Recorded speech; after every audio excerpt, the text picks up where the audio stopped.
Part 10. A Sledgehammer Breaks into Pirates. Author, Zippo. Chapter 91. The power of night is one of Orgrim's golden fingers. To be honest, so far, Orgrim is very satisfied with it. But there's really nothing outstanding about it. It's not that it's not strong, the main reason is that Orgrim is too weak. When you meet an opponent you can beat, it doesn't matter whether you can open it or not. If you meet an opponent you can't beat him even if you try. Only when facing opponents of his generation does it appear to be somewhat effective, but it cannot have the final say. For example, people like Kuzan, Jun, and Arag. So until now, this ability is still very useless in Orgrim. But just because it's useless for a while, doesn't mean it will always be useless. Once Orgrim's strength grows and becomes strong enough to become a top-notch master, then this power will be simply cheating. During the Dark Night, he gradually enhanced his overall strength and quickly grew to twice his strength until the sun rose. If Orgrim is strong enough, maybe with this power, he can beat Whitebeard violently in the dark. I didn't pay much attention to this before, but after discovering the existence of Avalon, the island of eternal night, Orgrim had a bold idea. If he seizes Avalon, it will become the base and headquarters of the Warhammer pirates in the future. So if he activates the power of night, will he always remain twice as powerful within this range? After all, the sun doesn't rise here, so there's nothing wrong with it. This is why Orgrim pays special attention to this island. He had this idea when he passed by Judiciary Island, the island that never sleeps. If Judiciary Island is a cheating place for him, then Avalon Island is a holy land. Of course, this is just a theoretical idea at the moment, and Orgrim can't be sure of anything yet. After all, he has never even been to the New World, the island of eternal night, Avalon. Not even a hair can be touched.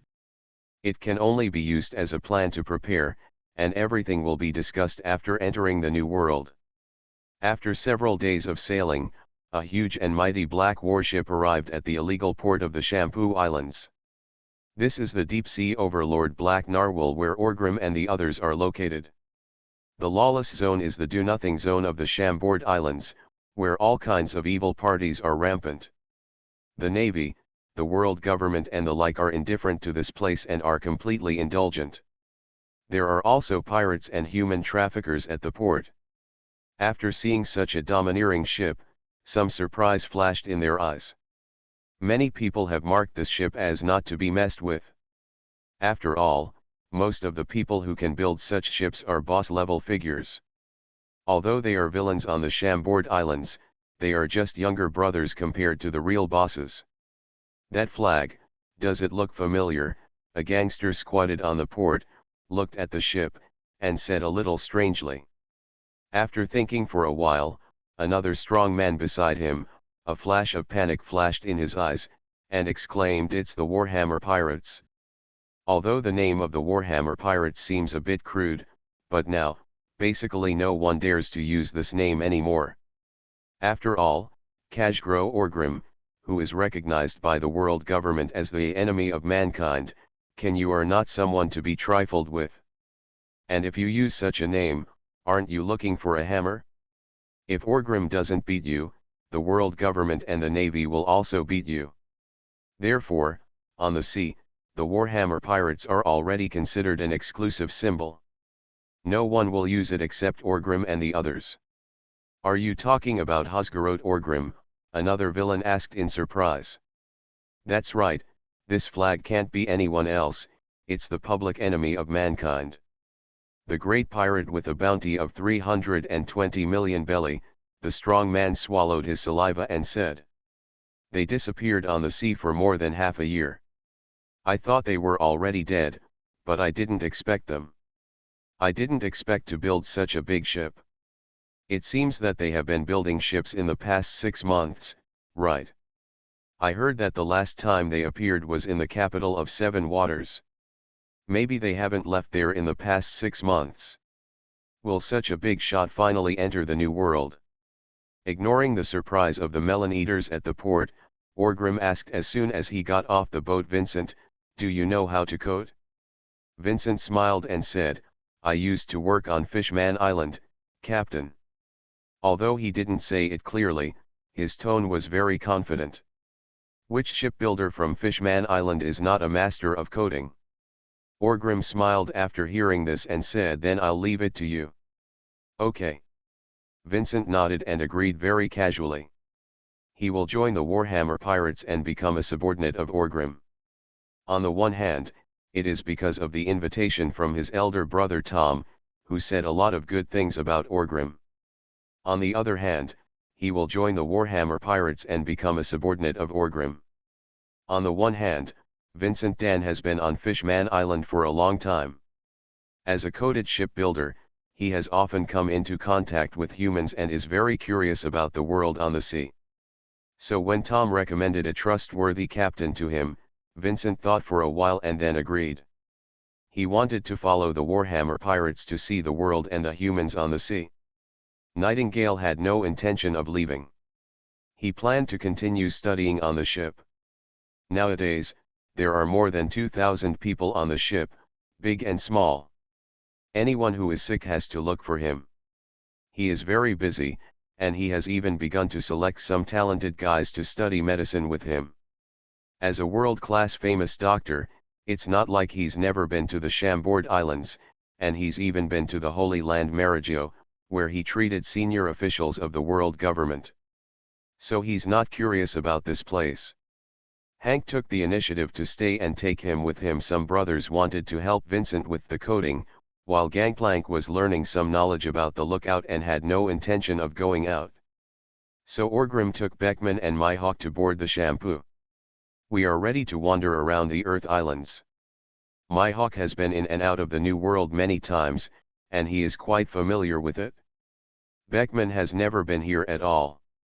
Orgrim has some impressions in his mind, but in fact it is the first time.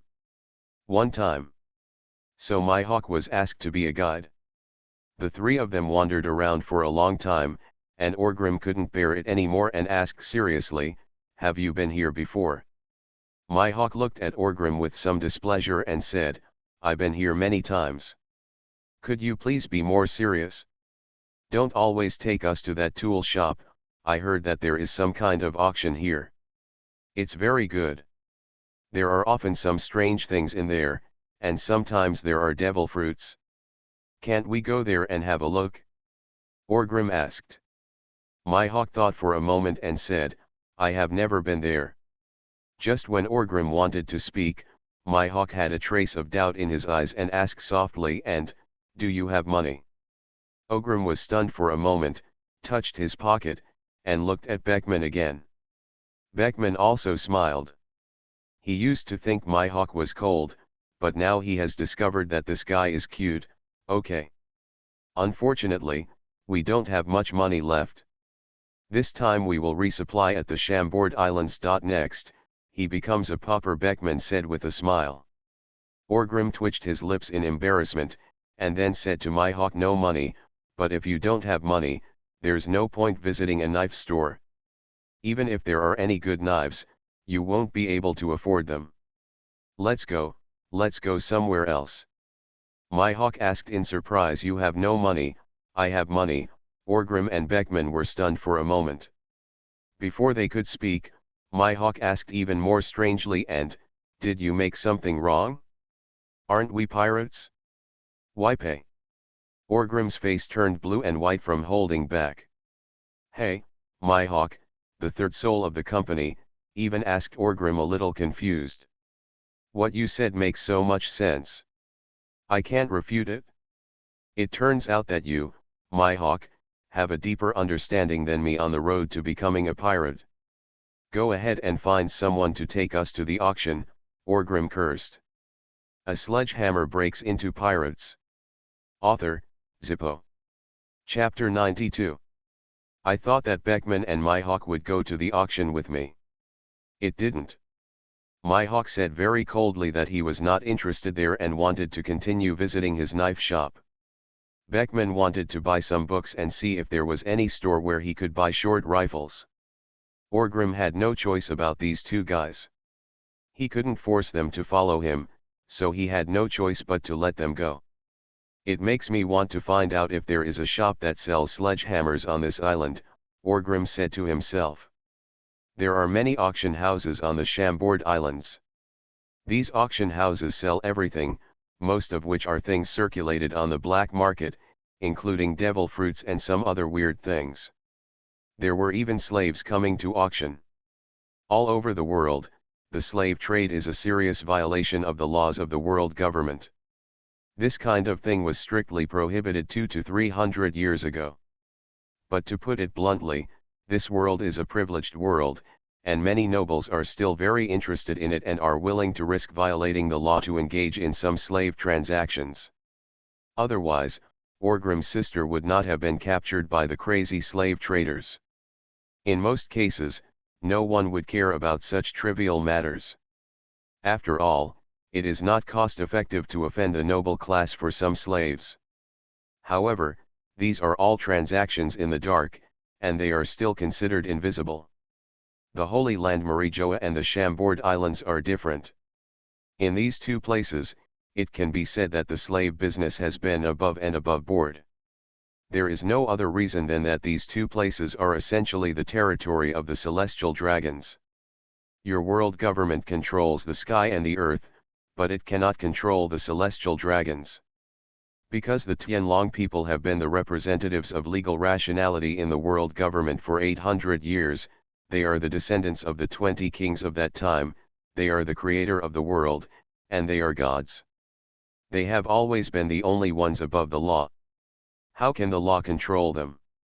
Holy Land Marijoa is a gathering place for the celestial dragons, and they all like to use slaves. Therefore, even though this is the central area of the world government, slaves are still prevalent, and no one takes the Abolition of Slavery Act seriously.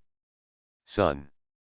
As for the Champagne Islands, this island is also very special because of its pleasant climate, beautiful scenery, and its close proximity to Marijoa. This place became an island directly under the jurisdiction of the Tianlong people a long time ago. This means that this is the back garden of the celestial dragons. They don't even have to pay taxes to the world government. Everything on the island can be regarded as belonging to the celestial dragons. Although the Tianlong people didn't pay much attention to these things, many cunning guys took advantage of this opportunity and started messing around on the island without anyone taking care of them. Finally, a large area of the Chambord Islands became a lawless zone. Moreover, there are many things that are expressly prohibited by the world government and are rampant here. The most representative one is the slave trade. There were even slave exchanges that held auctions in an open and honest manner, euphemistically called employment agencies. Even the righteous Navy can only turn a blind eye to this issue and pretend to be ignorant. Although Orgrim is a great villain who mixes with pirates, he has also become some kind of public enemy of mankind. But because of Neiman's incident, he has a very disgusting feeling towards the slave trade. It can be said that he hates it deeply. But he is not the kind of mindless person, he is really a reckless man who wants to take care of something if he doesn't like it. When they separated, Beckman had repeatedly told him that this was the last island to enter the New World. As long as they entered the New World, the sky would be high and birds could fly, and the sea would be as wide as fish could jump. When you call Orgrim, be sure to keep a low profile and don't cause any trouble. After all, this place is very close to Marijoa and the Marine headquarters, Marineford. In Alabasta, they dare to attack the celestial dragons. After all, the sky is high there and the Emperor is far away. No matter how awesome your admiral is, you can't fly here, right? But here, you, Orgrim, might as well give some face to the Draco Lords. Never provoke the navy. They waited quietly for a few days, and after the coating was completed, they went to Fishman Island and waved as much as they wanted. Orgrim also knew this truth. If a general-level ruthless person like Sengoku was really provoked to the Chambord Islands, they might not be able to go to the New World, and they might go somewhere else to avoid the limelight.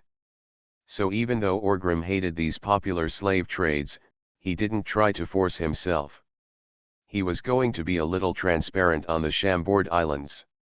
As for the auction, he didn't have the money and wasn't going to rob it by force.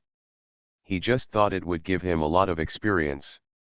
Although there was no big money, there was still some small money.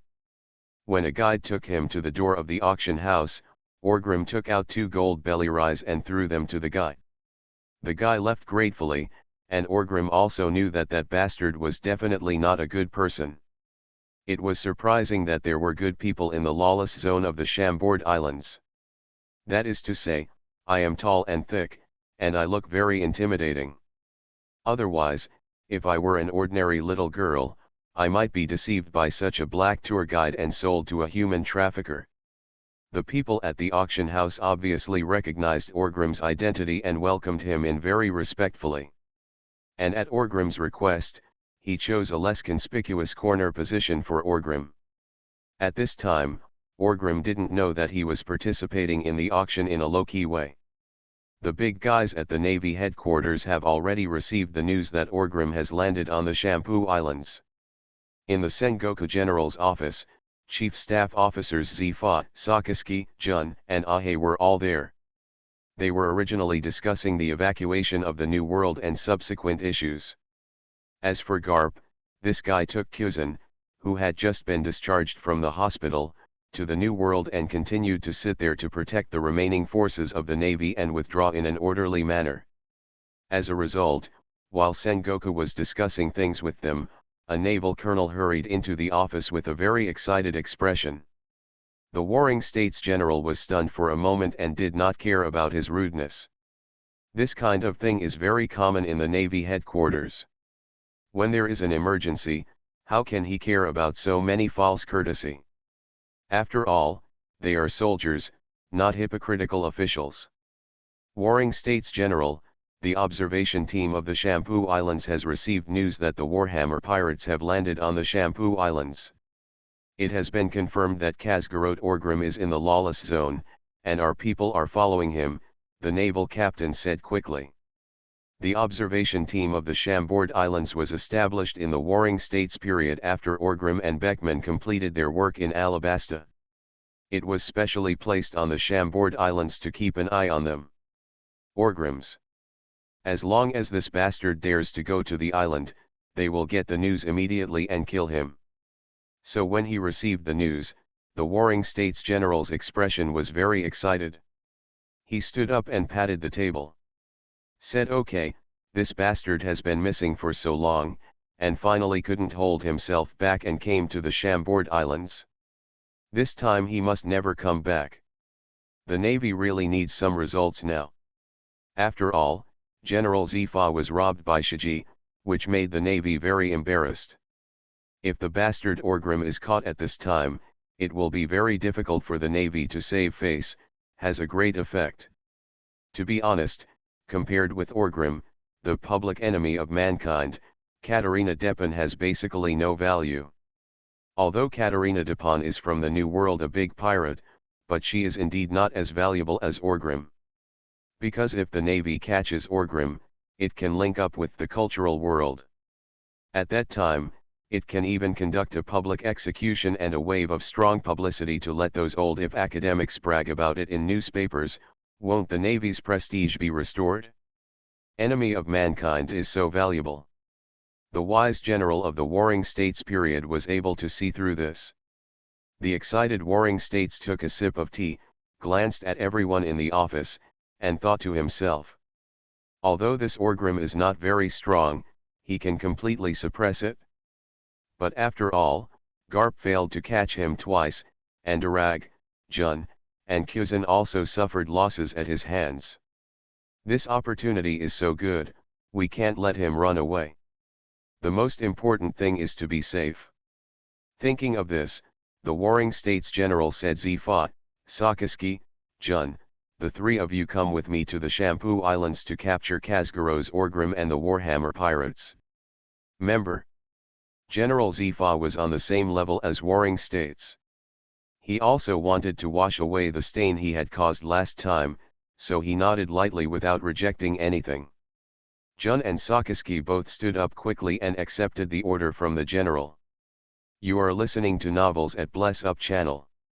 Wish you happiness and luck. How do you feel about this novel? Please like and leave a comment. A sledgehammer breaks into pirates. Author, Zippo. Chapter 93. Marine Headquarters Marineford was very close to the Chambord Islands. The warring States General and others quickly set off and rushed to the Chambord Islands as quickly as possible. At this time, Orgrim was still gaining experience at the auction. It was a real loss that Mihawk didn't come. I should have advised him at that time. What were the chances of encountering famous knives in the knife shop? The auctions circulated on the black market are the big deal, Orgrim murmured with some emotion. At this time, a famous sword was being auctioned at the auction. There are many famous swords in this world, and there are even some classifications. Generally speaking, they are divided into good industry items with 50 works, and great industry items with 211 skills, the highest grade property, 12 skills. Among them, Orgrim knows that good properties include famous swords such as Hanajo, Xiao Shiger, and Yukaize. For the 21 great properties, there are black swords, Shusui, the second generation Kaiditsu, Wadu Ikemonji, and so on. As for the greatest karma, Mihawk has one in his hand, the Black Sword Knight. The first generation Kaiditsu seems to be one of the greatest karma. The one in the hand of the guy with white beard, the broadsword Kongyunkai, is also the most important thing. However, these are only part of the famous swords and do not represent all famous swords. Many swordsman masters do not care about these, and famous swords are also ranked every once in a while. Changes. For example, Mihawk, when this guy became the world's greatest swordsman, the black sword in his hand, Knight, was automatically promoted to become the head of the 12 most powerful things. He became the world's greatest swordsman. The first sword. Therefore, the order of the sword has a lot to do with the owner, and it also has a lot to do with whether the owner cares about it. It is not those famous swords that are not ranked in the property level. Not good. On the contrary, there are still many powerful famous swords in it. For example, the third generation of Kaiditsu is also very powerful, but it is not ranked in the sequence of properties. Another example is the famous sword Griffin that Shanks will wear in the future. Is also not included in the sequence of properties. The sword of Jun, the admiral candidate Momotu, is Kinpura, which is also one of the famous swords, but it is also not included in the sequence. Shiryu, the warden of Impel Castle, the demon sword Thunderstorm in his hand, is also a famous sword, but it still has no ranking. The same is true for the Golden Lion Shiji. It can be imagined that these big guys have good products in their hands, but they don't care about the ranking at all. Mihawk, obviously he is very interested in swords, so he takes care of this kind of thing, and isn't it normal for someone to be the #1 swordsman in the future and hold the #1 property in his hand? I can't say that there is anything wrong with what Mihawk did. This is all a personal choice, some people are interested in it, some people are not, that's all. At this time, what was circulated at the auction was a famous demon sword, but there was no property or anything like that. Ranking. What Orgrim was holding was an auction brochure, which also recorded information about this knife. It is said that the demon sword Zindu was cast by a great pirate whose existence was wiped out by history more than 200 years ago. It has a strong evil spirit and resentment. If the wielder of the sword has an unstable mind, he will be deceived by the demon sword and become a murderer. A slave with a firm mind can seize the strong evil spirit and resentment in the heart for his own use, and this power can be continuously condensed on the knife along with the killing. Because of this, the more you use this knife, the more will be affected by this sword. All the sword masters in the past generations were not spared, and they all died under the sword in the end, Orgrim murmured softly. He was also very emotional about this. He didn't know what kind of evil spirit and resentment, but he speculated that it should be no different from the ghost energy that Sauron would use in the future, right? Maybe it's something. What the heck, it's no worse than Onitetsu. All the sword masters in the past died under their own swords. This demonic sword is really disturbing the Lord. Don't know if it's true or not, Orgrim said with some emotion. Then he looked up at the demon sword, heart crossing, which was being praised by the host. It was not unsheathed, but the entire blade was dark in color, with a dark green feel, dotted with emeralds and gold rim. Looks very luxurious and connotative. Good knife, Orgrim nodded and praised. Even if he doesn't understand swords, he can still feel the power of this sword. However, he obviously has no interest in this. After all, he is not a swordsman, so he just needs to use his hammer well. If he suddenly buys a knife here, not to mention that he can't afford the money, my hawk might think that he has changed his mind again. What if he becomes sticky like a candy? Although Orgrim has little interest, many people are still very interested in such a legendary knife. I know this knife. More than 200 years ago, there was a great pirate called Hellscream. This knife was made by him. Although he had no use for it, it wreaked havoc on the sea for many years. This time be sure to buy it and keep it in your collection, a big nobleman boasted to his friends. Hellscream. That's what it's about. What, uncle? His noble friend's eyes lit up and he asked. His name is unknown. Later, the world government erased his existence and all records about him were destroyed. These are all the news that have been passed down secretly, the big noble nodded and said. Orgrim felt a little weird listening to these two guys talking. He seemed to have some impression of this legendary pirate, but after thinking about it carefully, he couldn't remember it. Just now at this time, another big noble's eyes lit up, as if he remembered something. His whole body trembled with excitement, and he shouted, 500 million, I will pay 500 million belly. As soon as he said this, everyone in the auction venue was shocked. Although the demon sword Zindu is famous, it is a demon sword after all, and it is not listed in the property sequence. There is no such extraordinary person present. Swordsmen who love swords will not pay such a high price. After all, even a famous sword that is a good property only costs a few million belly, or tens of millions. Only big properties occasionally have hundreds of millions. The price of Bailey is not as exaggerated as 500 million Bailey. As for the most powerful property, I'm sorry, if that thing appeared at an auction, someone would scream for more than 100 to 200 million Bailey. Unfortunately, that knives of this level have never been circulated at auctions. They are only circulated in the hands of the top swordsmen, and they are priceless. Orgrim was also shocked. Damn it, one knife costs 500 of millions. More expensive than devil fruits? Damn it, if I run out of money in the future, I will steal my hawk's knife and sell it, Orgrim thought to himself. If my hawk knew what Orgrim was thinking, would he regret getting on the pirate ship? After thinking about it, Orgrim murmured again, that guy with white beard has Kongyunki, one of the 12 greatest property workers. If we kill him, wouldn't we make a fortune? It seemed that he had gained another fortune for himself. I've found a goal and motivation. Well, I'll find an opportunity to kill Whitebeard and auction his Kongyunki. After the nobleman finished calling out the price, his wife was shocked, grabbed his arm, and cursed in a low voice, are you crazy? 500 million belly to buy a sword? Do you think you are some great swordsman? But the big noble whispered, you don't understand, this is an opportunity. Have you forgotten what I told you before? Our ancestors used to serve the Tianlong people. What does this have to do with knives? The noble wife asked very puzzledly. Our ancestors served the Don Quixote family. More than 100 years ago, this sword was the sword of a certain celestial dragon in the Don Quixote family. Later, for some unknown reason, it was lost. Don Quixote the Hid family has been looking for this knife, but there is no trace, and they gave up over time. What do you think will happen if I buy this knife now? The great noble said very excitedly. Is it possible to reconnect with the Quixote family? The noble wife murmured in surprise.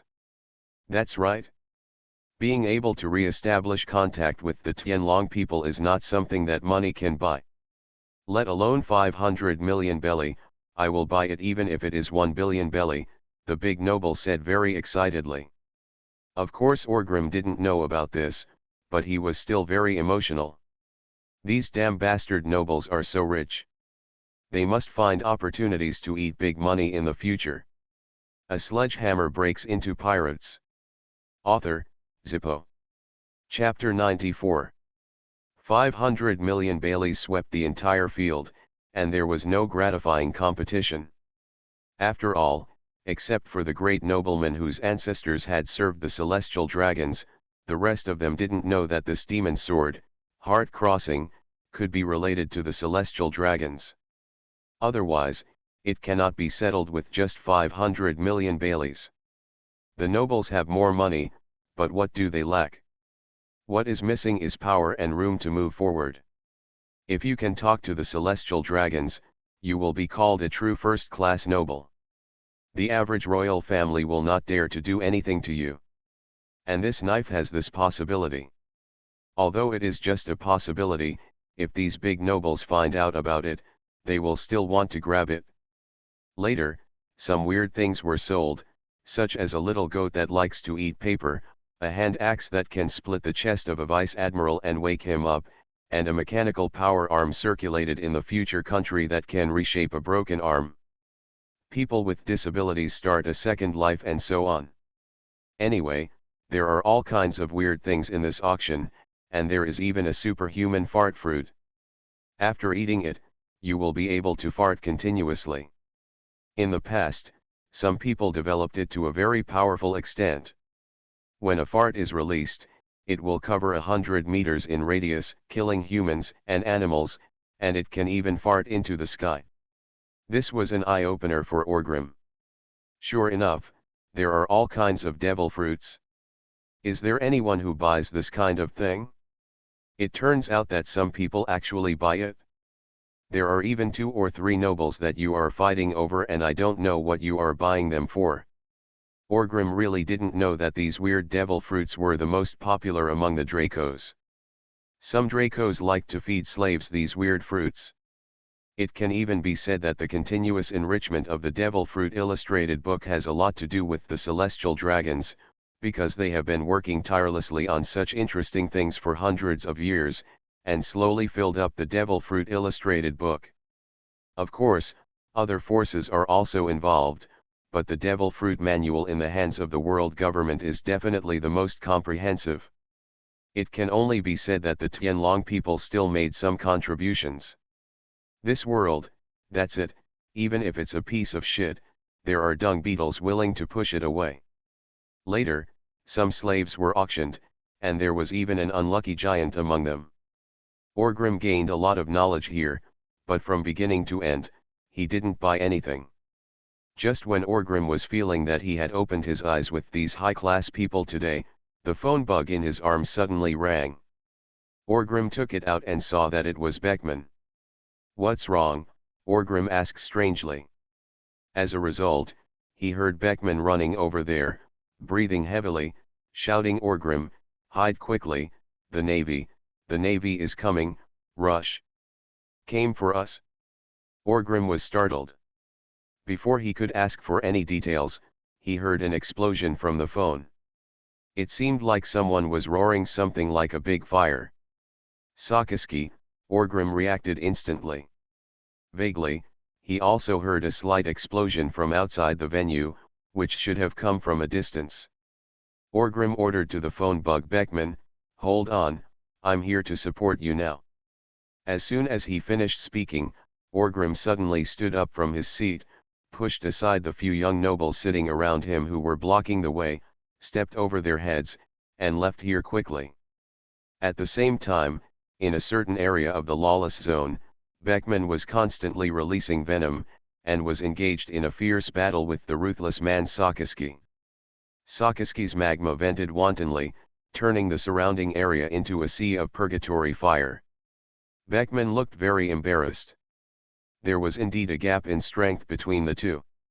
Sakaski was obviously stronger than Beckman. But this did not make Beckman lose so quickly. The main reason, yes, Beckman's poison fruit ability does not cause very high damage to the natural system, and cannot quickly invade the elemental form. On the other hand, Sakaski's magma can quickly burn the poison completely. Completely restrained Beckman's performance. Poison Dragon, while dodging the hot magma bombs, Beckman raised his hand and shot out a ferocious venomous dragon. This guy Sakaski had a cold face, wearing a navy hat, and looked at the roaring venomous dragon. There was no intention of giving way.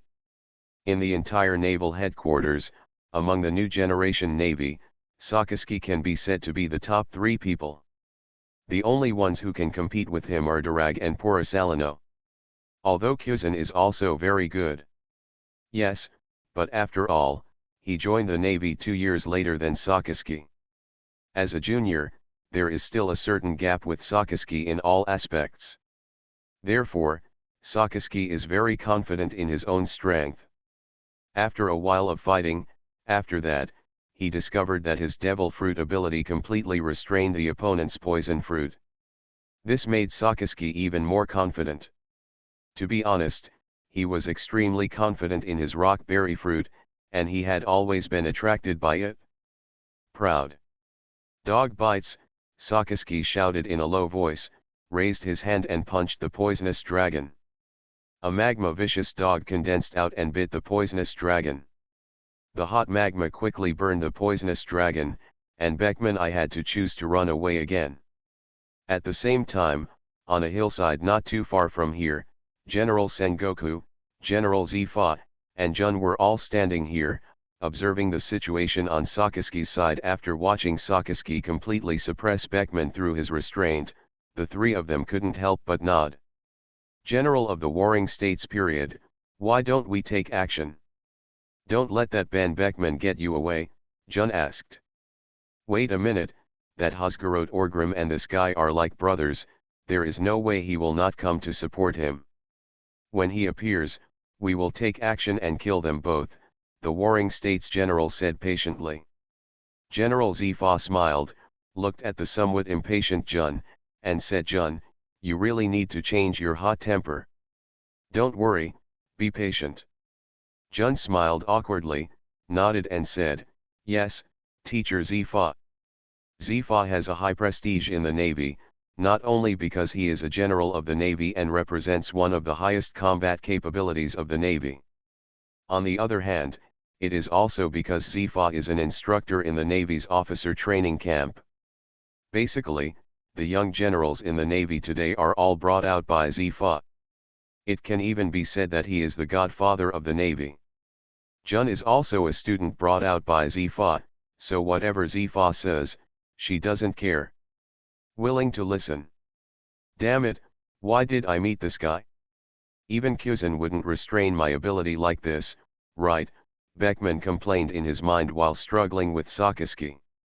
In fact, Beckman also knew that even if he was not restrained in ability, he would not be Sakaski's opponent, at least not now. In his heart, he still, for those who are self-aware, it took less than a year for the Communist Party of China to come out of Beihai. Even if their talents are excellent, their strength has improved rapidly. But is Sakaski a fool? Sakaski also has super talents, and behind his back relying on the Navy, being guided by famous teachers, having countless resources, and being a strong natural devil fruit. The foundations of these 2 people are here.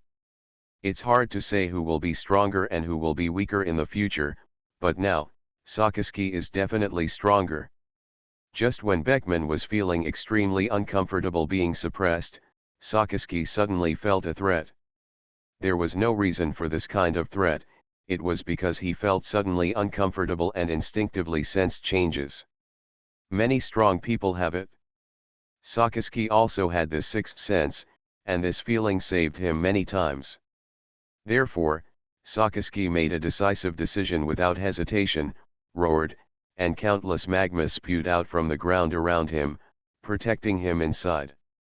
Sure enough, in the next moment, a powerful shockwave fell from the sky, and immediately after, Orgrim had already smashed down with a sledgehammer. As soon as he took off the hammer sheath, the powerful warhammer directly smashed Sakaski's thick magma defense wall. It was smashed to pieces and shot out in all directions. After the heavy hammer hit the ground, Orgrim also looked a little embarrassed because a lot of magma particles were splashed on his body. The ground was smashed by Orgrim's hammer, but he didn't see it at all. The figure of Sakaski. Without caring so much, Orgrim asked eagerly, "Are you okay? You can't die, be careful, I have a bad feeling," Beckman responded quickly. "It seems that there will be more updates tomorrow, but I can still withstand it, so it comes more violently. A sledgehammer breaks into pirates." Author, Zippo. Chapter 95. Before Orgrim could exchange the situation with Beckman, the ground under Orgrim's feet suddenly became hot and quickly turned into hot magma. Orgrim was shocked and stepped back without hesitation. The next second, a huge magma fist spurted out from the ground, almost hitting Orgrim. Immediately afterwards, Sakaski's tall and muscular figure emerged from the ground. His expression was still very indifferent. He looked at Orgrim and said, "Kazgarot Orgrim, as expected, you are here. Today, on behalf of justice, I will execute you on the spot." The words fell. In an instant, Sakaski's legs directly transformed into elements, spewing out a large amount of magma, pushing him towards Orgrim at an extremely fast speed. Orgrim didn't care so much, and his armament and domineering aura appeared on his body, and his arms and warhammer were covered with a layer of pitch-black armor. Over the past 6 months or so, Orgrim's arm domination has increased a lot, and he is no longer the same person he was before. To deal with a master of the natural system like Sakaski, you don't need to prepare some sea stones or something like when you were dealing with Kuzan. "A mere red dog dares to bark in front of me," Orgrim cursed angrily. Although Sakaski was strong, Orgrim didn't feel that he was weaker than him. So when Sakaski rushed towards him, a shockwave erupted under Orgrim's feet. With the same increase in speed, he hit Sakaski. The warhammer in his hand did not hold back at all, and he swung it at Sakaski's head. "Hell dog," Sakaski roared. His arm quickly turned into lava, and at the same time, it was covered with dark arm domineering energy. This blow was so powerful that the roar of the Dragon King, Orgrim roared. The warhammer and Sakaski's Hades collided instantly. The explosive power of both of them was very powerful. Orgrim had the blessing of the impact fruit, and Sakaski's magma also had the explosive power of a volcano. The armed and domineering hedge exploded instantly, shattering everything around the two people. Magma and gravel flew around, and powerful shockwaves spread out one by one. The strength of the two of them collided. It is not enough to break the space, but there are already some signs of it. The domineering confrontation set off a lot of black electric sparks. Sakaski was also a little surprised at this time. His hell dog has always been unfavorable, but he did not expect to face it head-on here. There was a stalemate in a head-to-head confrontation. Regarding Orgrim, although Sakaski was arrogant and said that he would execute him on the spot here. But in fact, when he took action, Sakaski didn't do anything at all. He was not arrogant, but instead went all out. Because he knew that this Orgrim was a powerful guy, and both Kuzan and Jun had suffered losses at his hands. Even Dalag, who was faintly weighing down half of his head, it has also been emphasized many times that Orgrim is not weaker than him. Therefore, although Sakaski behaves arrogantly, he is indeed very serious when he takes action. But even so, it is still with Orgrim. There was a stalemate. If such a guy is not eliminated now, he will definitely become a serious problem for our navy and an enemy of justice in the future, Sakaski thought in his heart. Orgrim was also surprised. Sakaski is really powerful. Over the past 6 months, his strength has grown very rapidly. He did not expect that such a blow would still be. She failed to knock him away, but was actually blocked by him head-on. "Drink," the two men shouted loudly at the same time. Orgrim and Sakaski quickly separated, and the armed domineering force that had been in fierce confrontation quickly calmed down.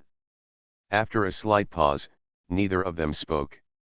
At the same time, he launched an attack again, still not dodging or evading, facing head-on.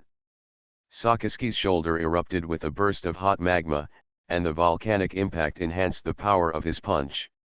Ogre the warhammer in Mew's hand was vigorous, and he flexibly rotated 360 degrees in his hand, pulling out a flower shadow and hitting Sakaski's fist. Two powerful impacts burst out again.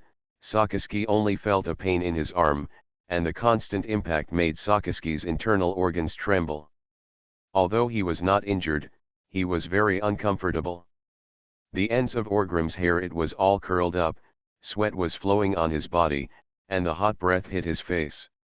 He once again realized the advantage of the natural system. However, at this moment, a slash came through the air and pointed directly at Orgrim. His arm seemed to want to cut it off. Orgrim was fighting against Sakaski at this time, and it was inconvenient to withdraw his strength, and he was also a little restless. Fortunately, there was Beckman beside him as a support, and Beckman was there. After seeing the slash, he raised his hand and punched out the venom. Then his whole body transformed into a huge venom giant. His purple body clenched a heavy fist and struck the air with a punch. "Rabbit hair strike," Jun shouted in the air, and his arms quickly transformed into beasts, and white fluffy rabbit fur grew out. He punched Beckman's venom giant with the same punch. The armed domineering force was quickly invaded by the venom. The white fluff also turned into lavender. Jun was shocked, and directly pulled out the Jinpura from his waist with his other hand, slashing at the venom giant's arm. After all, Beckman was not a real natural type. She was only a superhuman type, and could not expand her body shape. Jun's sword cut off the venom giant's arm very neatly, and then she landed with the large amount of venom, and with a few light steps, she escaped. The range of these venoms. Seeing that the white fluff on his arms had been corroded and invaded by the venom, Jun shook his arm without hesitation, and the fluff on it fell off along with it. Fortunately, there was only a moment of contact, and it only penetrated the surface. Jun looked at his arm and murmured with some fear. Beckman knocked back Jun with one blow, and before he could even breathe a sigh of relief, he felt a huge threat. The next second, a golden Buddha suddenly appeared behind him. When the Buddha faced the venomous giant, he raised his hand and sent out a shock wave. Unlike Orgrim's shock wave, this seems to be another ability.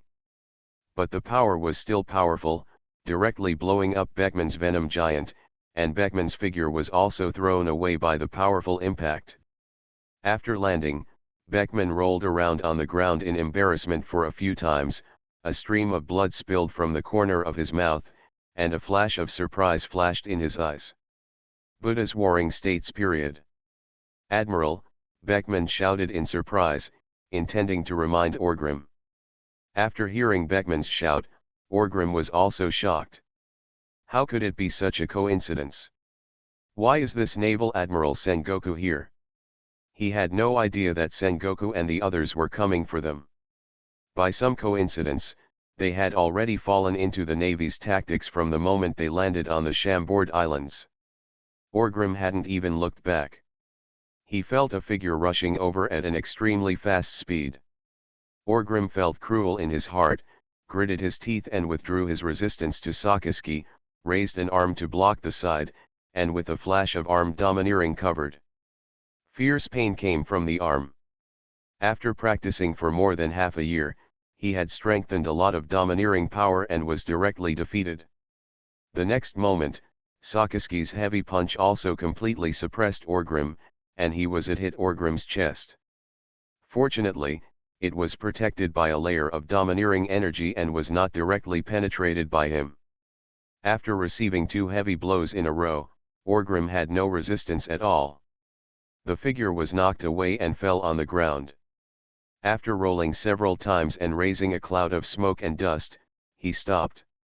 He stood up awkwardly and looked over there with a look of shock in his eyes. "Admiral Black Kun Zifa," Orgrim whispered softly. "What the hell? Why did 2 admirals suddenly appear on the Shampoo Islands? Isn't this a joke?" Vaguely, Orgrim felt as if he had been caught in some kind of trap. At the same time, also a little desperate about the situation. With just 1 admiral, he still had the confidence to run away, but now there are 2 admirals, one Sakaski and the other Jun. How can he run away? "I've been waiting for you for a long time," Hosgarot Orgrim. General Zifa moved his dark wrist and sneered. "You are listening to novels at Bless Up channel. Wish you happiness and luck. How do you feel about this novel? Please like and leave a comment." A sledgehammer breaks into pirates. Author, Zippo. Chapter 96. Sengoku, Zifa, Sakaski, Jun.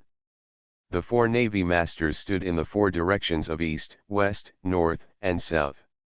Orgrim and Beckman were literally surrounded here.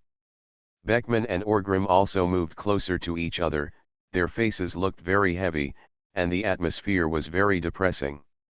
"Orgrim, you have not forgotten your serious crime of attacking the naval base, sneaking up on warships to steal devil fruits, and poisoning the Draco people in Alabasta.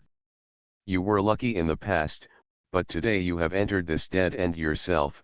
The Warring States general looked at Orgrim and the 2 men and said in a deep voice. At this time, he had returned to his normal state and was no longer the shining golden one. "Don't expect any miracles to happen. We will do our best to deal with heinous pirates like you," General Zifa also said in a deep voice. Sakaski did not speak, but judging from the hot magma dripping from his arms, it was impossible for him to let Orgrim and others go. Jun, his expression was very gloomy, with a smile of success hanging on the corner of his mouth, and he said, "Orgrim, you are a public enemy of mankind. When you were in the capital of 7 waters, you were lucky. Let's see how you can run away today." "What the heck, his subordinates are defeated, and they are fighting against the power of others," Orgrim cursed unceremoniously. These words made Jun's face turn black with anger, and he almost drew his sword and killed the bastard. Sakaski's expression was also gloomy. "Who the hell are you scolding? What?" Beckman also stood beside Orgrim at this time and said softly, "This is not going to be easy today, Orgrim. Yes, I didn't expect that we would be so proud that 2 Navy admirals would be dispatched. Do you think I am a golden lion or a white beard?" Orgrim said helplessly. "Ha ha ha ha, I am never lonely when I go to sea with this bastard like you," Beckman said with a laugh. "Mom sells batches. It seems that today may stop here. Our 2 brothers are going to meet in Pelton." Orgrim also laughed and cursed. In fact, although Orgrim felt desperate about the situation at this time, he was not yet desperate about the future. It has been 800 years since Imperialton, and no one can it's an iron wall to break through. But it won't be long before Shiki is able to break this legend. If he is really captured and taken to Imperial, he will only spend a few years in prison. If he comes out to mess around, he will be in the bureau. Is it normal? Then we can escape from prison with the big boss Shiji. I believe that with Ni Man's relationship, Shiji will not ignore them, right? As for the matter of going to jail, just think of it as further education. There are many talented people in Impelton, and they are nice to talk to. After entering, it will probably feel like going home. No, maybe it will be more comfortable than going home. It's hard to say for Impelton. Didn't that Sakaski just say that he wanted to execute you on the spot? I feel that given your reputation as the public enemy of mankind, the current situation in the Navy may lead to your public execution," Beckman said with a smile. Orgrim's expression changed. It would be better to go to Impelton, but if he was executed on the spot here, it would be really over. As for public execution, if you think about it carefully, it seems it's really not impossible. After all, the Navy is in urgent need of restoring its reputation. It is also the enemy of mankind in the cultural world, and its value is very high. Maybe the Navy will use this to please the cultural world and exchange business with them. In reality, yes, the warring States General really thought this way. Before Zifa was robbed by Shiki, his view of Orgrim was to imprison him in Impelton to prevent him from going around causing harm to people. But now, for the sake of the reputation of the Navy, he doesn't mind showing off Orgrim's head. Damn it, I'm not the son of Roger, the son of Whitebeard, and there are people coming to rob the execution ground. Neiman probably can't persuade Shiji to do such a thing for me, right? Orgrim thought for a while. Finally he took a deep breath and said softly, I would rather die fighting here than be like a dog and be executed in public by these bastard Navy. Baker man, their main target is me, I will give you a chance. What nonsense are you talking about? I have already run once in the capital of 7 waters. It was to cover the evacuation of the other brothers. There is no such thing today. We must die together. When have we 2 brothers been separated? Beckman directly interrupted Orgrim. Orgrim was stunned for a moment when he heard this, and then laughed and said, okay, if we die together, we will have a companion on the road to hell. Let's go down below and continue to make trouble with him. The world is turned upside down, today I have to fight with these bastard Marines. After finishing speaking, Orgrim moved his shoulders and said, leave Sakazuki and Sengoku to me, and leave Zifa and Jun to you. Beckman nodded, not objecting to anything, because both Sengoku and Sakazuki had some restraint on him, but Zifa and Jun had nothing to do with it. His poisonous fruit can be effective.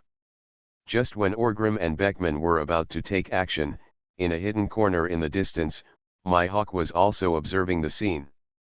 He was also thinking about the situation in front of him. After a long time, I took out my phone and dialed it.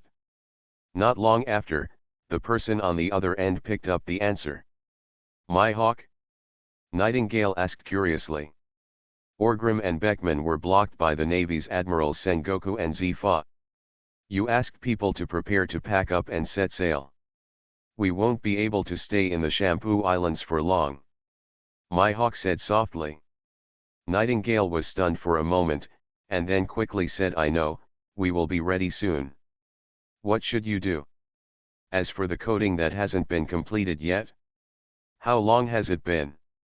It's still coding, so running away quickly is the right answer. Wait for a while, and then you can go first, Mihawk said softly. Mihawk hung up the phone directly without giving Nightingale a chance to speak. Now the Navy doesn't know that Mihawk has also joined the Warhammer Pirates. In fact, if Mihawk wants to leave now, he can leave at any time. After all, he is a man who can go to sea with a sampan. It is not that Mihawk has never thought this way in his heart, he feels that even if he joins, it will be of no use. Maybe folded inside with him. But soon, he made up his mind to save Orgrim and Beckman. For no other reason, Mihawk is still a man who keeps his promises. As the world's #1, those who aim for a great swordsman would rather break than bend.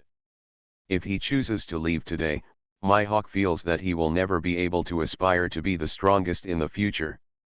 Slowly pulling out the black sword behind him, Mihawk murmured softly, said, back in the capital of 7 waters, I shouldn't have listened to you, a bastard, Orgrim, you have really done me a disservice. It was too late to say it, but it was so fast. At the same time that Mihawk finished speaking, Orgrim and Beckman also moved in the distance. As soon as they moved, Sengoku, Zifa, Sakazuki, and Jun, people also moved. Purgatory poison dragon, Beckman roared. He didn't care at this time. The venom was swayed as if it was free. In an instant, he hit a huge poisonous dragon into the sky. Then, the poisonous dragon exploded directly from the air, with dense venom. It fell like raindrops. Orgrim has strong poison resistance, and Beckman is a poison fruit user. Of course he doesn't care about this. But the 4 Navy bosses can't care less. Jun was shocked and quickly asked, backing away. The Jinpai in his hand kept sweeping away the rain of venom falling from the sky. Zifa, the naval admiral, was covered in armed domineering energy. His practice of domineering seemed to have reached an extremely deep level. The venom was, when it fell on him, it was bounced away out of thin air. Orgrim had no time to observe now, otherwise he would definitely recognize it. This is the second stage of the armed domineering level. It can hurt people from a distance, and it can also attack people from a distance. Air defense. A sledgehammer breaks into pirates. Author, Zippo. Chapter 97. Orgrim roared angrily, and rushed towards the Warring States General despite the venom. The war hammer in his hand contained a shockwave, which condensed but did not break out. The Warring States General also endured the rain of venom and transformed into a golden Buddha. It seemed as if all evils were immune to invasion, and the venom could not invade his golden light at all. Phantom beast species, Renren fruit, and Buddha form are so awesome. Facing Orgrim's menacing posture, the Warring States General didn't mean to talk nonsense with him. He raised his hand and struck him with a palm, and a shockwave erupted. At the same moment, Orgrim also swung the warhammer in his hand. The 2 shockwaves collided instantly, but Orgrim felt a strange feeling in his heart. He seems, a shockwave that can invade the Warring States period? Could it be that I am the fruit of his superiority? If you think about it carefully, it's unlikely. After all, Warring States is a phantom species of the animal type. Apart from shockwaves, there must be other means. But shockwave, it can indeed be invaded by Orgrim. This is an instinctive feeling, and it seems to have opened a new door for Orgrim. God help me, Orgrim thought in his heart. At the same time, following this instinctive feeling, Orgrim's impact fruit began to exert force. The Warring States General also felt that something was wrong at this time. What was wrong? He didn't want to understand. He couldn't help but understand, because just when the 2 shockwaves collided, the shockwave in the hands of General Warring States suddenly lost control. This was something that had never happened before, and Warring States was a little confused for a while. At that time, I saw that the shockwave of Warring States was instantly swallowed up by Orgrim's shockwave, and it was more than doubled in size. Without the obstruction of this shockwave, Orgrim's hammer can be said to be full of power. Incisively and vividly. Use your power to hit yourself. From today on, I am the Gasumurong Orgrim who returns to the other body. This sudden change made the Warring States General unprepared. In an instant, the golden Buddha Orgrim's hammer hit his round belly with a shockwave. If he only had Orgrim's power, Warring States could withstand it, but at this time, with his power inside, he still hit with all his strength. Only seeing the expression on the golden head of the Warring States General suddenly change, his face froze, and his round belly was dented by Orgrim's hammer. Then, a powerful impact came out of his body, and his huge figure was directly thrown out by Orgrim's hammer, and rolled countless times on the ground. With the raging shockwave, the ground was blown away, and the whole person was in a panic. Orgrim's sudden hammer, directly after hammering away the Sengoku general, the entire battlefield was silent for a brief moment. Not only Beckman was stunned, Zifa, Sakaski, and Jun were all stunned as well. Damn it, Orgrim is so strong. Was it because you were taking care of my face before? Are you embarrassed to show me? Beckman thought in his heart. He destroyed the admiral with one blow. How many people can do this? Sakaski was also shocked, thinking that this bastard, when he attacked me just now, still retaining his strength. Mihawk, who was just about to take action in the distance, was also confused. You are so strong, do I need to take action? Why don't you just eat melon and watch the show? The Warring States general rolled on the ground for a while before he stabilized his figure and opened his mouth. A blood stain was sprayed out involuntarily, and there was still a faint golden light in it. He never expected that his instinctive shockwave would become Orgrim's power. Without noticing, he suffered a big loss. Orgrim would not be as surprised as others. He knew what was going on, so he was ready to kill him while he was sick. But Sakaski also came to his senses and grabbed the lava in his hand. He rushed towards Orgrim and got entangled with him. Just now, Sakaski was thinking that when Orgrim and Sengoku were wrestling, he would give him another fatal blow, so he didn't immediately take action. The result is good, wrestling is nothing. The Warring States general wonders if he stayed up late to deal with official duties too much recently, and some of his weak bodies were directly crushed by Orgrim. If he doesn't do it, he can't be justified. Ah! General Zifa punched Beckman away, and then quickly asked Warring States, "What's going on? Are you okay?" The Warring States general stretched out his hand to wipe the blood from the corner of his mouth. He felt the sharp pain coming from his abdomen. He knew that he was seriously injured. After all, he and Orgrim took a full blow. It would be strange not to be injured, but it was not.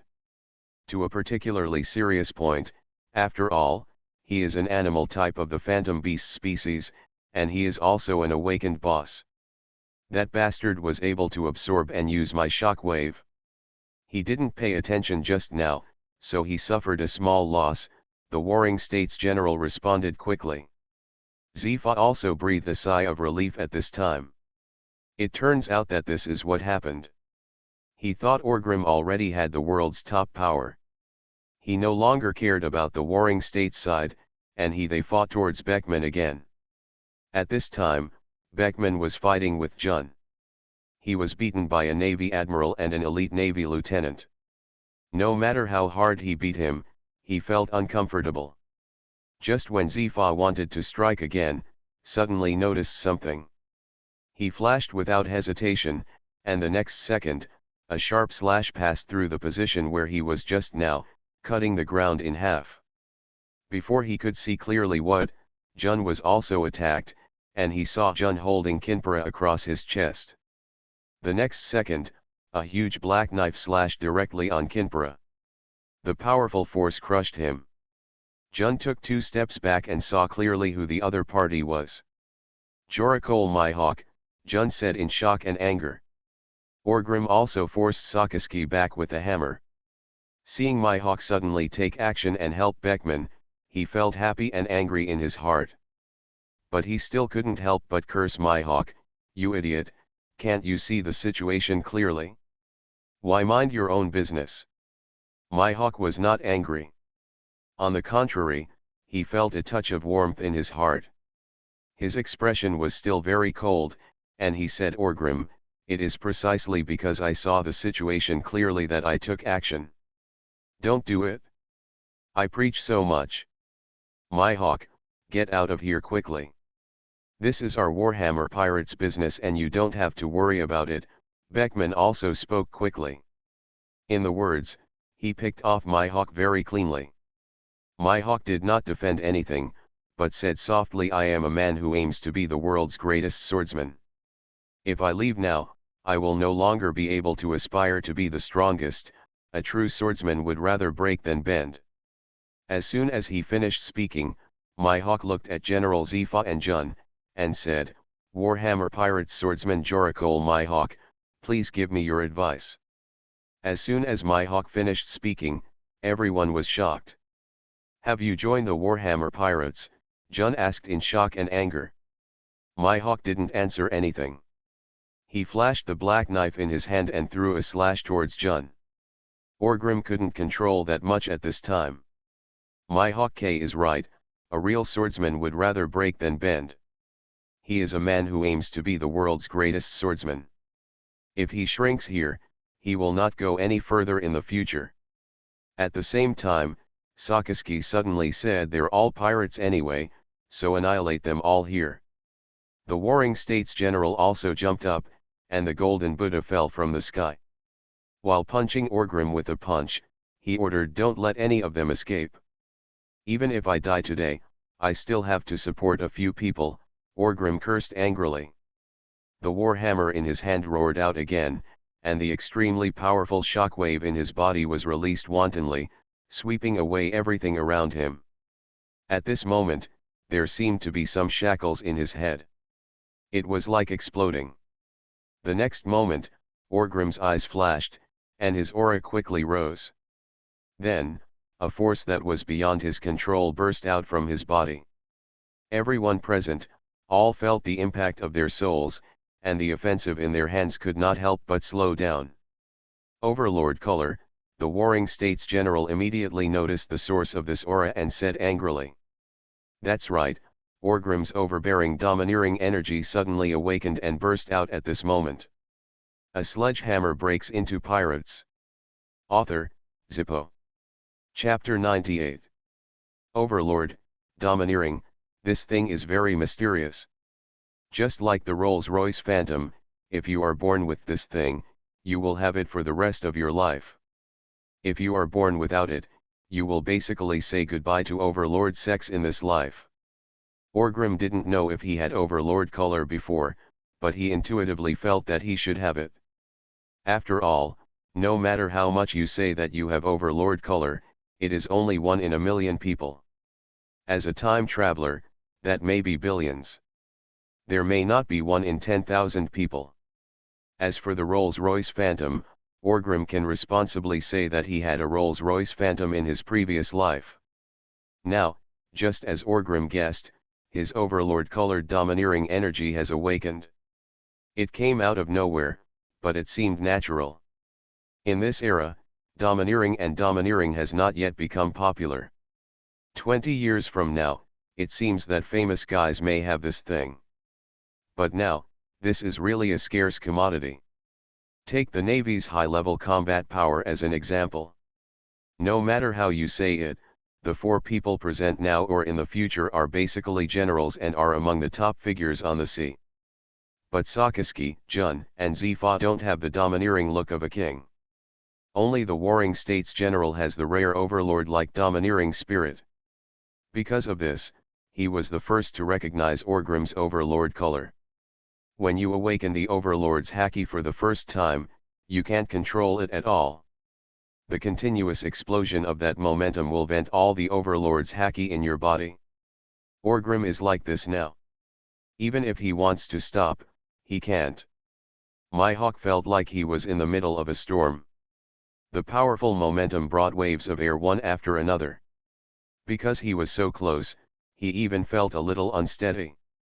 At first, he didn't quite understand what was going on, but after hearing the frightened and angry voice of the warring states general, he understood. Overlord color and domineering? Is this the legendary color that only 1 in a million has? A born king, Mihawk thought with some excitement. This was the first time he had seen this kind of domineering power, and he was also imagining in his mind whether he would also have this kind of power.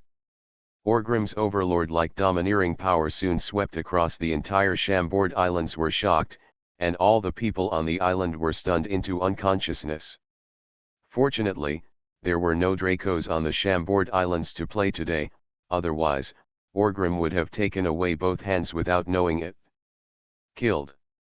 It was too late, but at that moment, the warring states general also reacted quickly, and the overlord-colored domineering energy in his body burst out together, as if he wanted to suppress Orgrim. At the same time, he attacked Orgrim. The level of emphasis has once again been raised to another level. Pirates with overlord colors are different from pirates without overlord colors. As far as the current situation is concerned, among all the big pirates who can dominate the sea, those who stand at the top, all of them are strong men with overlord-colored domineering energy. And Orgrim seems to have this ticket too. The two overlord-colored domineering energy collided together instantly, and the powerful power increased to another level again, forcing Mihawk, Beckman, Sakaski, and Jun kept retreating from Orgrim and Sengoku General. Only General Zifa could remain normal in the face of the two overlord-colored domineering. General Zifa's reaction speed was also very fast. Although he was surprised that Orgrim possessed the overlord's domineering spirit, it was not the time to let this guy show off his cruelty at this time. He didn't care about Beckman and Mihawk. With his domineering energy entangled, he exerted force under his feet, and his whole body was like a cannonball, bouncing towards Orgrim. Orgrim instinctively released the overlord-colored domineering energy, and did not need him to control it at all, so when he saw Zifa heading towards when he pounced, he swung the sledgehammer in his hand and hit Zephyr. With a crisp click, Zephyr's black iron fist collided with Orgrim's sledgehammer. An armed and domineering confrontation. The Overlord's domineering catharsis finally reached its peak at this moment. The space where Orgrim and Zephyr were confronting exploded instantly, and dark electric sparks emitted in the air, tearing the originally stable air. The cracks in the space where the surroundings of the two people kept flashing and then being repaired. The ground under Orgrim's feet exploded directly, and his legs sank into the soil, feeling great pressure. At the same time, the Warring States General also slapped him towards Orgrim covered it. "Put the Alund in the palm of your hand," the Warring States General roared angrily. This time, he didn't release any shockwave. He simply struck out with the palm. In the process, the palm of his hand changed rapidly. In a moment, it turned into something like a huge golden palm as big as the palm of the giant race. Orgrim turned his head and saw a huge golden palm smashed off his head. He also cursed angrily, "Are you the Tathagata Buddha?" At this time, he was trying his best to fight against General Zifa's iron fist. He couldn't dodge it at all, and General Warring States was not slow. As soon as Orgrim finished cursing, he was slapped on the ground. The whole person was smashed into the ground and sunk in. On the other hand, General Zifa seemed to have a tacit understanding with his old comrade Zenguo. The moment his palm came down, he dodged it very quickly. Originally, General Zenguo's palm was when he came down, there would usually be another shockwave, but this time, he didn't dare to play with any more shockwaves. The huge golden palm suddenly pinched the ground and grabbed the entire ground, just like an excavator. A big hole was dug out. All the gravel and soil were held in the palm of his hand. The Warring States General did not hesitate and squeezed his palm hard again. It seemed as if he wanted to crush everything in his palm. But after finishing this, when moving, fighting General's brows wrinkled slightly, his hand felt wrong. There seemed to be only earth and rocks inside, not Orgrim. Sure enough, at the same time that this thought flashed through the Warring States General's mind, Orgrim's mud-stained figure suddenly burst out of the big hole in the ground. When the Warring States General slapped him down, he exploded with the force of the impact and drilled deeper into the ground. Sure enough, the Warring States General launched a follow-up attack just as he expected, but he dodged it. The warhammer in his hand hit the head of the Warring States General with all his strength. The Warring States General raised his other arm and blocked it in front of him. When Orgrim hammered forward, he felt as if he had hit an unbreakable metal city wall. The powerful reaction force made his arm numb. Damn, King Kong is indestructible? Are fantasy beasts so awesome? Orgrim cursed in his heart. At this time, the Warring States General was also frightened and angry. When he transformed into the Golden Buddha, his defense power could indeed rise rapidly, but when Orgrim hit him, his arm still felt. When it comes to pain and numbness, you can imagine how powerful the attack is. Before Orgrim could make his second attack, General Zifa had already pressed forward again, still with a simple punch. Orgrim was unable to dodge or resist at all, and was directly hit on the shoulder. The powerful force knocked Orgrim away with a punch, and hit the ground again, smashing a huge turtle out of the ground. Crack. Buddha is angry. General Warring States also cooperated tacitly with General Zifa. The moment Orgrim landed, the golden fist hit him hard. He smashed Orgrim into the ground again. Cough, Orgrim couldn't help but spit out a mouthful of blood. He felt that all his internal organs had been displaced and even shattered a lot. His eyes were a little black and his head was dizzy. In the end, it was the offensive of the two admirals. Orgrim, who had only been at sea for more than half a year, under this situation, even if he burst out with some overbearing power, it would not be able to reverse the unfavorable situation. To put it simply, it's too weak, too tender. On the other side, Beckman, who was fighting against Sakaski and Jun, saw this and shouted in a panic, Orgrim. He was so confused that he was almost stabbed by Jun. If my hawk hadn't struck quickly enough, he might have been seriously injured. The situation seemed to be in dire straits, and the Warring States General had a slight smile on his lips. Maybe if you give this bastard a few more years, he will be so powerful that he can't be controlled, but now, I won't give him this possibility. Thinking of this, the Warring States General was ready to take action again, not giving the bastard Orgrim any chance to breathe. However, at this moment, there seemed to be a breeze blowing. The Warring States General's movements also stopped, and General Zifa's eyes became gloomy. Gee ha ha ha ha ha. A very unruly laughter came from the sky. You are listening to Novels at Bless Up channel. Wish you happiness and luck. How do you feel about this novel? Please like and leave a comment. A sledgehammer breaks into pirates. Author, Zippo. Chapter 99. Gee ha ha ha ha ha ha, today is really an eye-opener. Two Navy admirals join forces to bully a little guy. No one appeared, but this unruly laughter came from the sky. The expressions of the Warring States General and Zifa both changed. I saw the Warring States General raised his head and glanced around in the air. His expressions, he said in a very gloomy tone, Shiji, since you are here, don't hide. Admiral Zifa's eyes are also searching for something. The sound arrives before the person arrives, but just like this, the two admirals of the Navy have to be alert. This is the deterrent power of the Golden Lion that roars all over the world. Yes, this sudden voice came from the great pirate Golden Lion Shiji. Not long after the Warring States General's words fell, a figure slowly fell down from the huge archi red branch, standing on it. On the green branches. This figure has long golden hair, a cigar bitten in his mouth, wearing a Wano-style gold-striped yukata, and two famous swords slung around his waist. He does not look like Orgrim was like that, exuding a domineering aura. But his appearance attracted everyone's attention, as if he was born to be a tyrant. Shiji had a relaxed smile on his face, and looked at Sengoku and Zei with his eyes. Fa, as if he didn't take these two admirals seriously at all. He casually took off the cigar he was biting in his mouth, and flicked the ashes gracefully. At this time, Shiji smiled and said, it's been a while. See you there, Sengoku.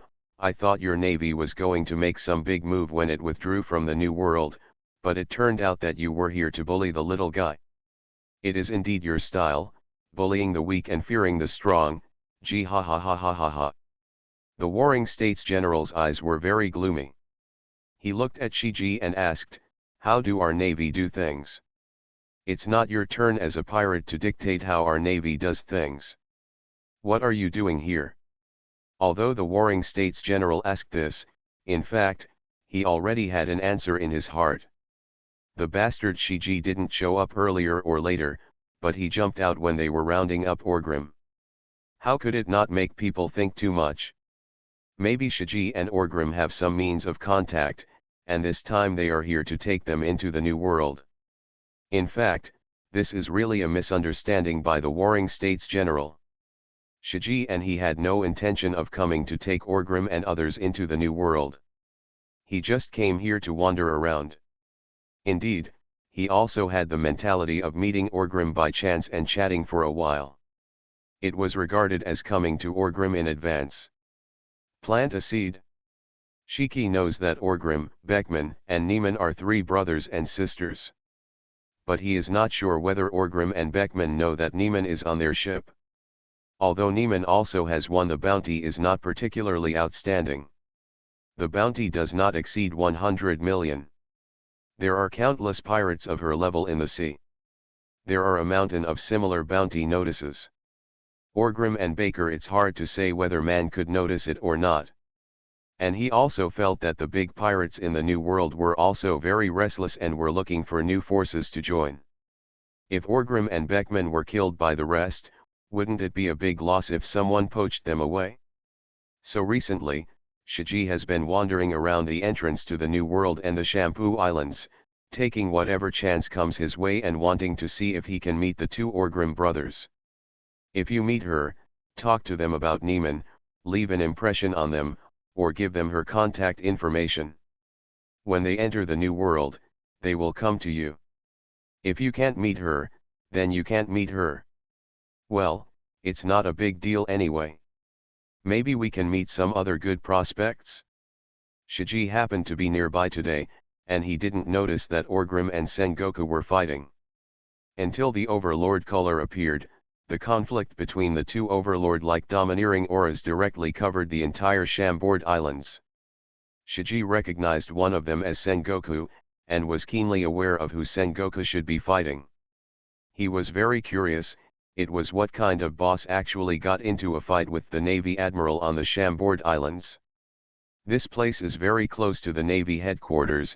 Shiji didn't dare to be too presumptuous. At the same time, he also felt that this overbearing and domineering aura was very strange, and it was not for nothing. Beard, not Roger either. Could it be that he is a great newcomer? With the mentality of making the Navy uncomfortable just to make himself comfortable, Shiji came to join in the fun. I don't know until the outcome comes, but I'm shocked to find out that the guy who fought against Sengoku and others turned out to be Kazguro's Orgrim. It's really hard to find anywhere without trying to find it, and it takes no effort at all to get there. At the same time, Shiji's evaluation of Orgrim has once again improved to a higher level. He was able to fight against two admirals and persisted for a period of time, which proved that this kid has grown quickly and his strength is reasonable. The explosion of domineering and overbearing energy further proves that this boy is qualified and can be said to be only one among a million people.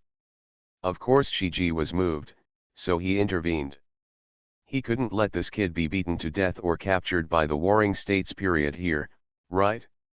Otherwise, how can I explain to Neiman when I go back? After all, he had promised Neiman that he would help Orgrim and others when necessary. This time, it's very necessary. Selling personal favors, coupled with Neiman's relationship, when this kid enters the New World, why should he come to pay homage to him at Shiji's dock, right? At this time, Orgrim also woke up a little from his groggy state, and spit out 2 mouthfuls of blood, which were also mixed with some internal organs. Orgrim felt a little better, but he was still in severe pain all over his body, as if he was falling apart. My mind was a little drowsy just now, so I didn't notice what was happening outside. I was just a little surprised. Could it be that this warring states general didn't know what taking advantage of victory to pursue means? Why don't you take action? I stood up and observed for a while, and found that everyone seemed to have stopped, including Beckman. What was going on? Before Orgrim could react, he saw the domineering figure standing on the tree, smoking a cigar. Golden Lion, Orgrim couldn't help but exclaimed. Shiji ignored the warring states general's inquiry. Instead, he looked at Orgrim, laughed and asked, "Gee, ha ha ha ha ha ha, are you Orgrim?" It's exactly what Neiman said, he's a nice guy. Is Neiman really on your boat? Beckman also asked with some excitement. Although this conclusion has been drawn from the reward order and Doflamingo's investigation, Shiji is here now, and he still wants to hear his confirmation. Shiji glanced at Beckman. Although he felt that this guy was not as outstanding as Orgrim, he was still a good prospect. Shiji, who was in a very happy mood, did not put on any airs and said with a smile, "No, your 2 sisters, Karanda Neiman, are my subordinates." Speaking of this, Shiji turned to look at the miserable Orgrim again, and said with a smile, I was just wandering around here, but I didn't expect to meet you two little guys. I promised Guoniman, I will help you if necessary. It seems that it is necessary today. When Orgrim heard this, he was also very happy. If there was no Shiji today, he, Beckman and others would definitely be trapped here, but if there was Shiji's help, there is still the possibility of getting out of danger. As a pirate, Orgrim doesn't have much moral integrity. There is a saying that goes well. As a human being, the most important thing is to save your life. If your life is gone, how can you still be a human being? The words are rough but not rough. Orgrim thinks these words are very reasonable. How can you be a human being if you are dead? In addition, he had already intended to establish a relationship with Shiji. In this case, of course he didn't mind accepting Shiji's favor again. So Orgrim also laughed and said, thank you, Boss Shiji, for helping me. At the same time, the Warring States General's face also darkened, and he winked at General Zifa. Although Shiji is strong, Warring States and Zifa are not weak either. There is no reason not to fight. If you want to save Orgrim, it also depends on whether you have this ability. Dear bosses, there will be more updates tomorrow. A sledgehammer breaks into pirates. Author, Zippo. Chapter 100. General Zifa also looked at the Warring States General, and then said softly, last time at sea, I suffered from Shiji, a bastard. This time I will stop Shiji. You go to deal with Orgrim. If it doesn't work, just beat him to death. General Zifa is known as the general who doesn't kill.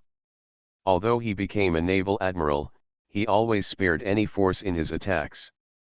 He basically never killed any pirates, but captured them all and sent them to Imperial. But this time, he spoke like this.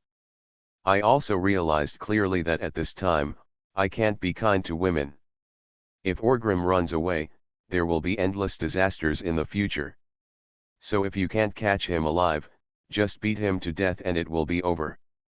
The Warring States General was a ruthless man, so there was nothing he could not let go of.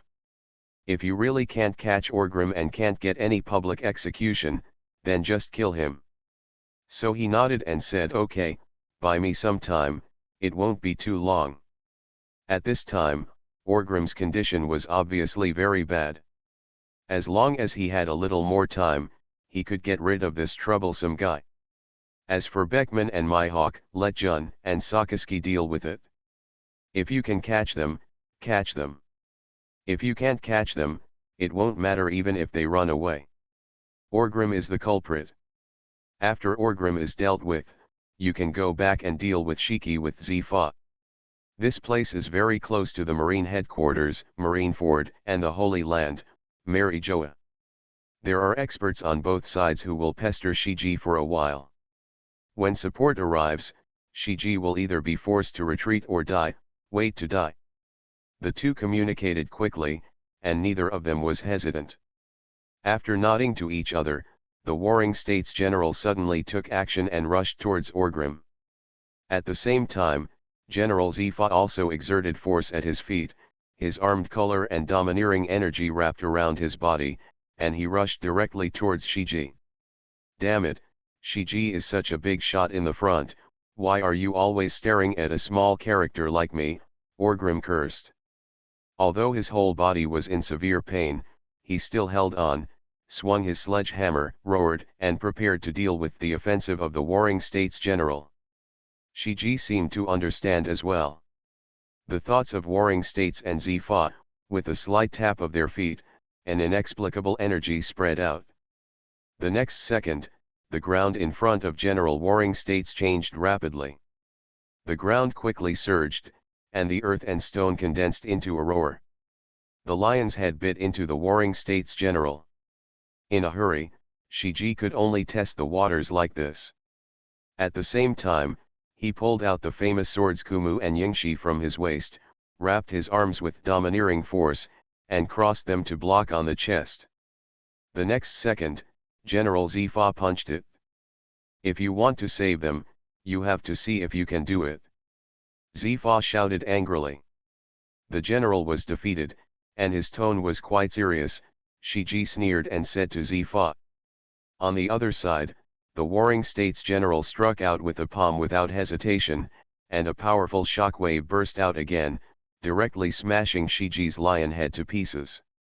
The figure of the golden Buddha, he rushed over to those rubbles, looked at Orgrim's figure, and punched it with one punch. Orgrim was also heartbroken, and the heavy war hammer in his hand spun twice in the air. He pulled out a flower shadow and struck the warring states general's fist with the hammer. However, it was of no great use. When the hammer exploded, Orgrim only felt that his arms were numb and he almost lost his grip on the war hammer. Handel, his feet staggered, unable to withstand the powerful force, and took a few steps back. Before he could stand firm, the warring states general gained the upper hand and punched out again, and at the same time he shouted loudly. Said exterminate evil. This roar seemed to be blessed by the ability of the phantom beast species. Orgrim felt an inexplicable binding force coming from his body. Facing the shining golden and upright warring states general, he seemed unable to resist.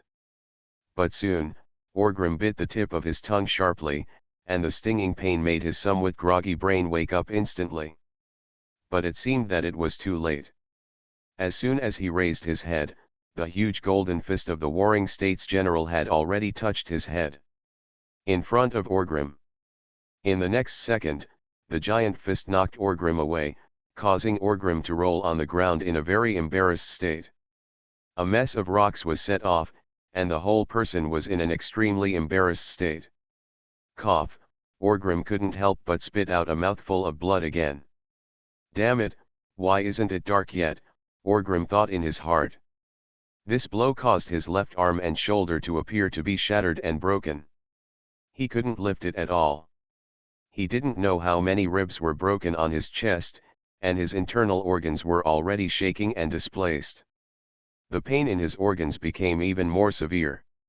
It seemed that his lungs could no longer support his effective breathing. There was no doubt that he was seriously injured. Even with a strong physique, he would not be able to recover in a short time. Holding the warhammer in his right hand, he struggled to climb. He stood up, but failed several times in a row. The blood on his forehead flowed into his eyelids, making Orgrim's vision become bright red and blurred. Could it be that with Shiji, he can't escape this disaster today, Orgrim thought in his heart.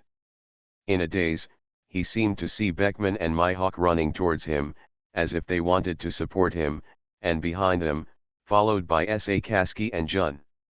Orgrim shook his head violently, knowing that he could not give up yet. After his vision became a little clearer, he saw the warring states general rushing towards him again. Aha! Orgrim roared angrily, and stood up with force, his steps staggering, but he still raised the war hammer with one hand. If you want my life, come on, Orgrim roared angrily. Although the warring states general was also surprised by Orgrim's tenacious fighting spirit, he had no intention of showing mercy. He had already made up his mind to kill Orgrim here. The huge golden fist began to turn black, and the aura of armed domination covered it. Orgrim was relying solely on his will to hold on at this time. He seemed to be powerless if he wanted to resist. At this moment, the sky changed again. Suddenly, a beam of energy fell from the sky and exploded directly between Orgrim and the warring states general. Then a strong explosion swept out, knocking the warring states general away. Orgrim, unable to withstand the strong impact, was wrapped in the scorching breath and rolled backwards. This seemed to be the last straw that overwhelmed Orgrim. Orgrim's eyes darkened as he collapsed on the ground, and the next moment, he lost consciousness. But at the last moment when he lost consciousness, he seemed to see a giant dragon in the sky. Hallucination. This was Orgrim's last murmur. The sudden change in the scene attracted everyone's attention. Shiji, who was originally fighting Zifa, quickly retreated and floated into the air, looking into the distance with some surprise. Figure in the sky. Kaido, Shiji murmured strangely. Yes, what Orgrim saw last was not an illusion, but something real. At this time, a huge and ferocious dragon was hovering in the sky, and everyone recognized it. His figure is none other than Kaido, the 100 Beasts. After all, no one else can be so eye-catching except him. After the Warring States General got up from the ground, he looked at Kaido in the air, and his expression changed. Damn, come on. Shiki is already unexpected enough, but why is this bastard Kaido here? Although Kaido is not as famous as Shiki, his threat is not small at all, because this bastard is very difficult to deal with. After all, you can't kill him.